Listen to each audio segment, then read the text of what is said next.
Hey, welcome to Trendy Talks. Today we're doing a review of Watch Dogs 2 for the PlayStation 4. So I'm going to start with a controversial note here. A lot of people have said that they like Marcus, the new main character in Watch Dogs 2, significantly more than Aiden Pierce from the main character of Watch Dogs 1. And while I would agree that he's probably a better character, I don't know that his story is necessarily better. The other members of DedSec I do really enjoy. I think they have great chemistry. But I feel like Aiden just has a little bit more agency as a character than Marcus, who's more of a blank, although enjoyable slate. One other good shout out for a character that I would like to mention is the character of Dushan, which, given his name, I think you can figure out what his nickname is in the game. We get a lot more of a build up to him as a villain, and I think that's good. It kind of reminds me of the character of Starrick in Assassin's Creed Syndicate, how every once in a while during the campaign, we just kind of check in with Dushan and see how he's doing, and a lot of times it's not good. While I do like the characters a lot in Watch Dogs 2, even Marcus, the story, I think, isn't really much to write home about. It's good, it's solid. It's kind of taking down the big bad guy by whittling down the little bad guys. Once again, kind of like Assassin's Creed Syndicate. For the most part, you just go after targets. It would be like companies that are based off of Facebook or sometimes Scientology. They do the Pharma Bro guy. You get to take him down. That was pretty satisfying.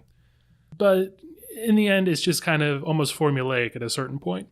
The final mission does kind of break the mold a little bit, and I wish they'd have done it earlier. I don't think it's too big of a spoiler alert to say that you do get to play as multiple characters in the final mission, which is really cool, but I just think they could have implemented that a little bit earlier in the game, and it could have been a really cool mechanic, especially given that Ubisoft actually took the time to animate a female character for this. So, gameplay is where Watch Dogs 2 just absolutely shines. There is combat, so you can use guns, you can use stun guns.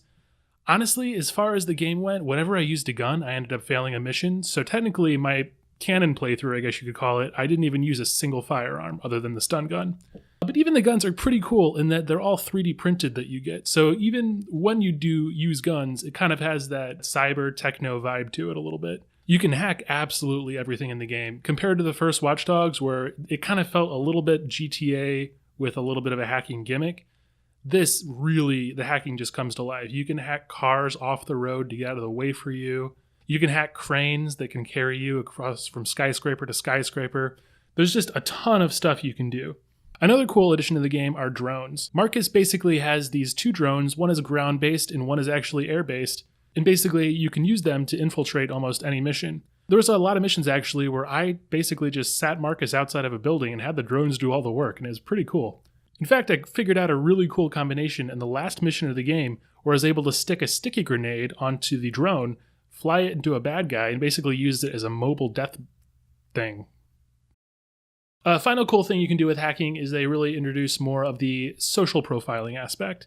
So what you can do sometimes is call in cops on somebody to snitch on them or basically frame one of your targets as a traitor to a gang.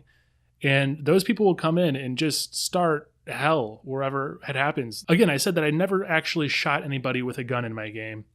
But as you can see here, there was plenty of carnage. And most of it was not... I'm partially to blame, at least.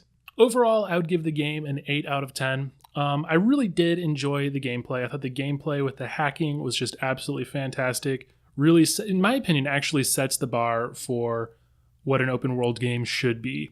In that there's a lot to do and just the world just feels so connected. I also really did like the characters for the most part. Marcus, in my opinion, was a little bit of a blank slate, but that's okay. The story, once again, was pretty weak. I really hope that Ubisoft kind of uses their opportunity in this and Assassin's Creed Syndicate to really kind of focus more on giving us better stories in the future. And on a kind of similar note, I thought the final mission was fun, but was a little bit anticlimactic in my opinion. But yeah, overall, I think that the positives do outweigh the negatives. Watch Dogs 2 was a ton of fun, and I kind of rushed through it to get this review out, but I'm excited to really kind of dig deeper into the world and see what the game has to offer. Stay tuned for Set It Tomorrow. Jess is going to have a Pokemon Sun review coming out later this week in the boardroom on Friday. And like, subscribe, and share. Don't worry, I'm not going to farm you for botnets if you subscribe. We're not DedSec. And we will see you later.